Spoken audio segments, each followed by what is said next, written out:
So we looked at before was using the API to find out where things were. Just as a little recap, if we have our cube, we can click on that resource folder, the little button right there. It'll prompt you with a manual in scripting API. You can go to the scripting part right here and then do search.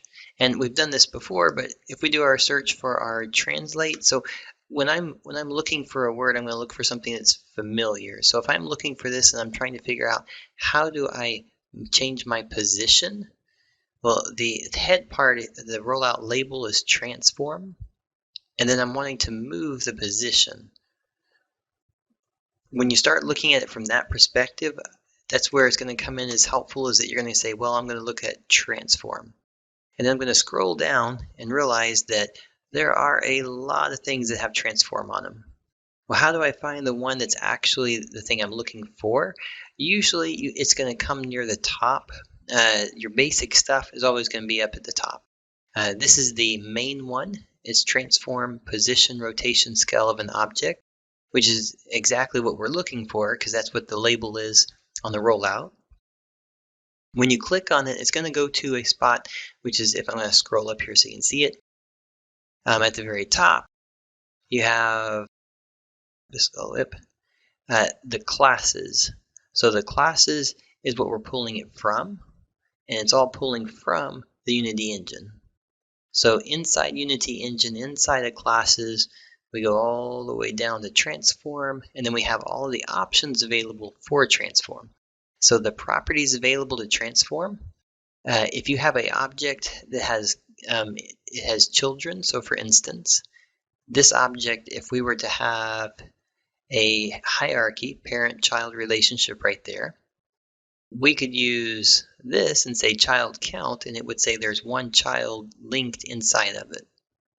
We have things to allow us to move, find direction, whether things have changed or not, find the root position of it, a lot of different things that are allowed to get more information inside of the transform. Also, public methods. You'll notice it has a long list of different public methods and inherited methods. These are going to be ones that we'll find ourselves using quite often, so I would encourage you to, when you get to something like this, take the time to actually read all the things about it. Even if it's just, like, I would go to the definition personally, but you could certainly at least just go to here and read the definition. Start setting these things to mind so that you're aware of the options that are available to you, so that when you do run into a problem, you know that even if you don't remember how to fix it, you'll know that you can go to this spot to find it. All right, so the transform, again, if we're in transform and we're looking for how do we move it, well, what I'm going to be looking for is one, position, and I would read up on position and it would take me to a certain degree, but it's going to say it's actually moving the object. It's changing the actual location versus translating it forward. So I would be looking for something that would say translating, and at here we have one that says translating. So this is going to be something that, and even like a transform direction, these right here are going to be your closest to the ones you'd probably want to look at.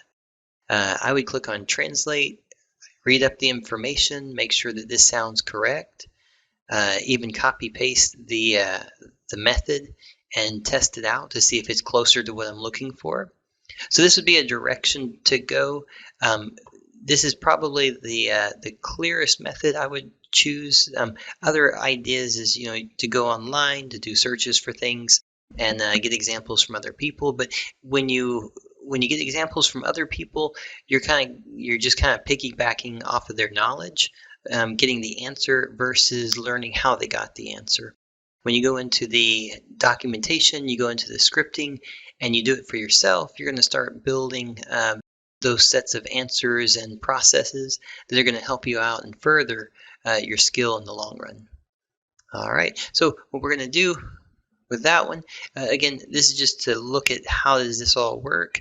I would say, again, the other part would be typing in things from here. As for instance, the thing we've already used and we find ourselves using is a game object. You could start from there as well. Look at game object. What does game object have? How can you use it? What can you do with it? And just kind of continue through that. Do a daily test with that. Pick an object, run through all the object's properties and the methods, and start making just a catalog of information in your head so that you know what things are available to you.